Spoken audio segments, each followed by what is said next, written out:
Banyak yang bertanya, ketika nanti tahun 2024, para new mind misalnya mendapatkan mandat. Mudah-mudahan nggak tahun 2027 ya, nggak kelamaan kita nunggu. Tahun 2024, new mind dapat mandat. Sebenarnya apa sih yang mau dikerjain oleh para new mind itu untuk membuat perbedaan dengan apa yang old mind lakukan?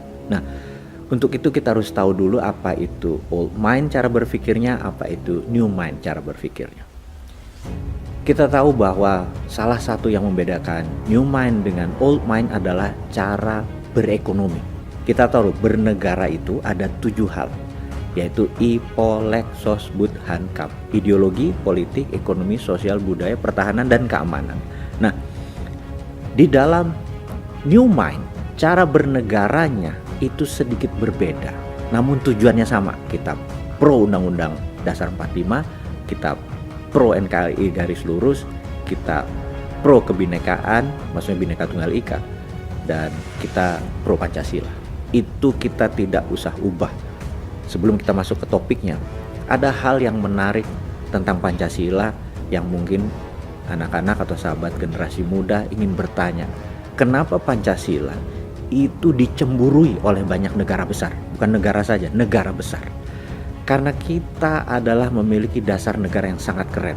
Karena kita menggabungkan 5 hal yang diimpikan. Dan ini bukan utopia, sesuatu yang dicita-citakan tapi tidak mungkin tercapai. Tapi ini benar-benar dasar negara yang dicemburui. Apa itu? Ketuhanan yang Maha Esa adalah belief in God. Dan itu adalah sila pertama. Sila kedua, kemanusiaan, itu artinya humanitarian. Ketiga, persatuan Indonesia, itu adalah bentuk nasionalisme. Keempat adalah musyawarah, itu adalah bentuk demokrasi. Dan terakhir adalah keadilan sosial bagi seluruh rakyat, artinya adalah social justice.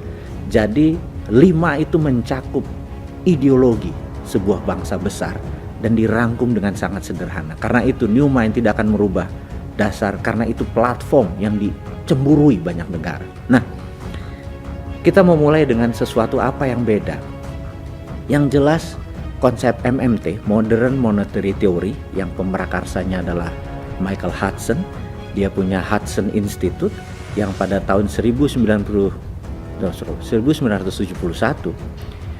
dia adalah salah satu advisor dari Presiden Nixon.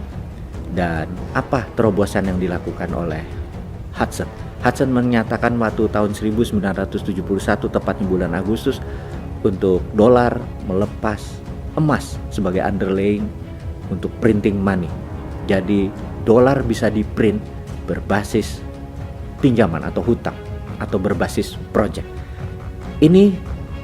Cerita ini nanti akan kita uraikan karena new mind adalah pro printing money dengan konsep MMT-nya dari Michael Hudson.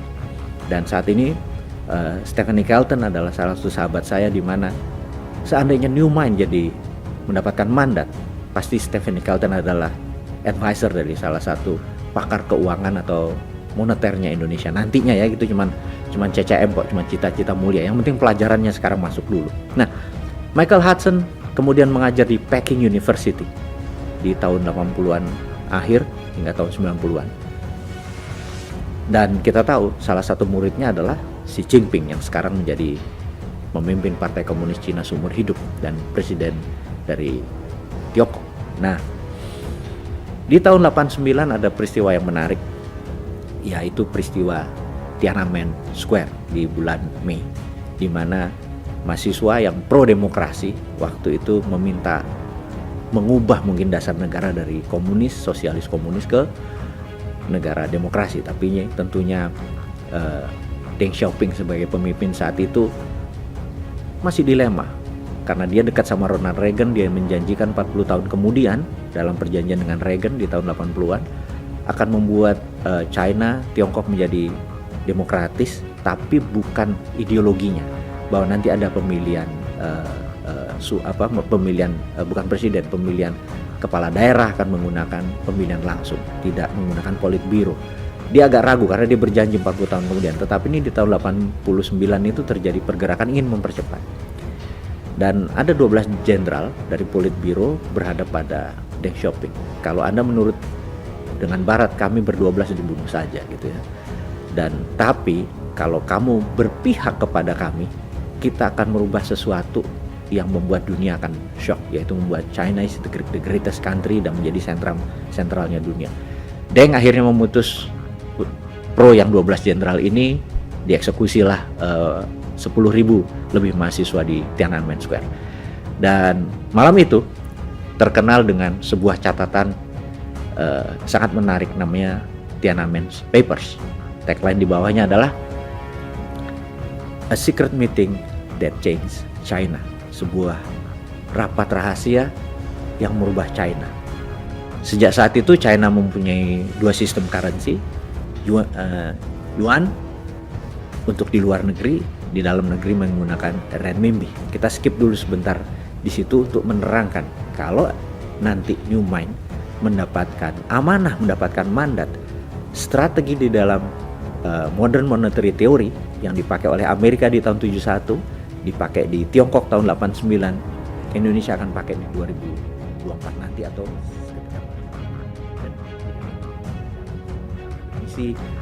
mereka-mereka yang sekolah ke tinggi sampai profesor sampai doktor mungkin di negeri barat, dan di mana seakan-akan ilmu MMT ini menganggap ilmu-ilmu konvensional itu sebagai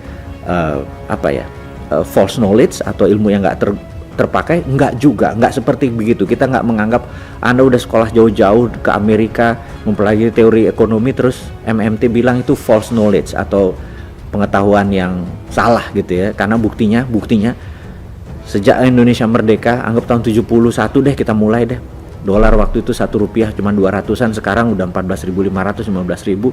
Anda udah dikasih kesempatan 40-45 tahun mengelola ekonomi Indonesia, utang Indonesia naik, nilai rupiah tetap merendah. Terus masih mau kasih chance gitu dengan teori Anda. Jadi nih kaum muda nih men-challenge, ya wis lah, mbok gantian. Coba deh 5 tahun pakai MMT gitu ya. Pakai apa yang China pakai yang Amerika pakai. Untuk itu, teman-teman, kita memerlukan sebuah ilustrasi untuk Anda memahami apa sih itu MMT gitu ya. Apa sih ekonomi yang nanti akan dipakai. Kita kasih contoh adalah kekinian. Kekinian tuh misalnya nih, Pak Jokowi lagi duduk ini di posisi presiden. Kemudian Pak Jokowi nanya ke Menteri PUPR, Pak Basuki, saya pengen 1 juta rumah tersedia dalam 2 tahun ke depan, supaya nanti pada saat kita lengser ke Prabon, lengser jadi raja ini, kita terhormat. Siap Pak Presiden, gitu kata Pak Basuki, Menteri PUPR. Maka dia bilang, saya perlu, ini angka dari langit ya, saya perlu 100 triliun Pak Presiden, gitu ya. Oh gitu ya, oke, panggil Ibu Menteri Keuangan. Ibu Menteri Keuangan, siapkan 100 triliun untuk Pak Basuki. Oh siap Pak Presiden. Ini kalau semuanya MMT ya tentunya ya. Siap. Ya kalau yang sekarang kan cari utangan. Ini enggak, ini ngapunten, ini bukan ngeledek ya, bukan, tapi ini berbeda. Tapi intinya adalah siap Pak Presiden. Lalu dia datang ke Dirjen Moneter. Printing money 100 triliun. Kasih ke Menek BUMN, dipanggil Pak Erick Thohir. Ini perusahaan-perusahaan BUMN, kamu mendapat pekerjaan untuk membuat 1 juta perumahan untuk Kementerian PUPR. Oke.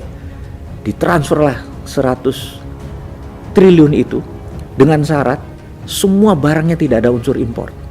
Kusennya, pakunya, besinya, semennya, atapnya, semua lokal. Nggak lama kemudian kayu-kayu di Jawa, pabrik semen di Sumatera, di Sulawesi, semua bergerak, tumbuh, muter, belanja sana kemari. Berdirilah bangunan-bangunan 1 juta unit rumah itu di mana-mana. Kemudian mereka mengangsur. 5 tahun orang mengangsur, tidak perlu bunga dan tidak perlu dinaikkan. Ini syaratnya. Kalau misalnya ongkosnya 100 triliun, ya 100 triliun dibagi 1 juta rumah, berapa itu? Ya udah, itu yang harus dibayar masyarakat. Masyarakat bayarnya nyicil selama 5 tahun. Begitu mereka nyicil, masuk ke Menteri Keuangan, masuk ke bank, masuk ke Menteri Keuangan, masuk ke bank, setiap nyicil uangnya diambil dibakar, setiap nyicil uangnya diambil dibakar, setiap nyicil. 2 tahun kemudian begitu berdiri, sold 100 triliunnya masyarakat beli, dibakar.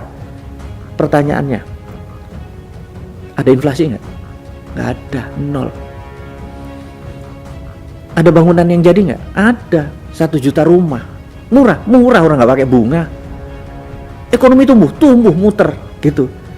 Terus lakukan, oke, udah punya 1 juta, mbok bikin 10 juta rumah, mbok bikin jalanan, bikin jembatan, bikin pelabuhan. Duitnya dari mana? Printing money. Begitu ini nanti balik, bayar, bakar gitu ya. Itulah yang dilakukan oleh pemerintah Tiongkok. Renminbi itu dicetak berdasarkan project, karena itu ngawur seakan-akan mereka membangunnya. Bayangin, satu kota ada 113 kota di Tiongkok. Itu punya gedung bangunan yang 32 lantai. Satu kota itu lebih dari 1000 tower, alias berapa juta populasi di sana. Kalau dihitung selama 40 tahun, itu ada 25 miliar meter persegi bangunan. Alias dalam satu hari kita kayak ngebangun gedung kayak Plaza Senayan tuh 4 biji per day. Kalau minjem duitnya sopo, tapi kalau pakai printing money begitu berdiri dibakar, gak ada inflasi dan gedungnya jadi. Nah, duit tadi tidak boleh membelanjakan 1 sen pun produk luar negeri, karena itu yang menjadi inflasi. Jadi inilah yang akan dilakukan oleh Newman nanti kalau dapat mandat. 10 juta rumah jadi dalam 5 tahun, dan berapa ekonomi tumbuh, berapa rakyat bekerja, berapa produk yang akan disediakan. Lah ngono aja kok susah jadi presiden. Itu kalau Newman jadi. Jadi mulai paham ya. Mudah-mudahan Anda semua terima konsep ini, dan bukan harus Bosman yang jadi presiden. Siapapun yang menerima konsep Newman, yaitu MMT, Modern Monetary Theory ini, dipakai sebagai konsep ekonomi untuk membangun Indonesia, kasih dia kesempatan untuk mendapatkan mandat. Itu rasanya pelajaran hari ini. Terima kasih, salam sehat, sukses selalu.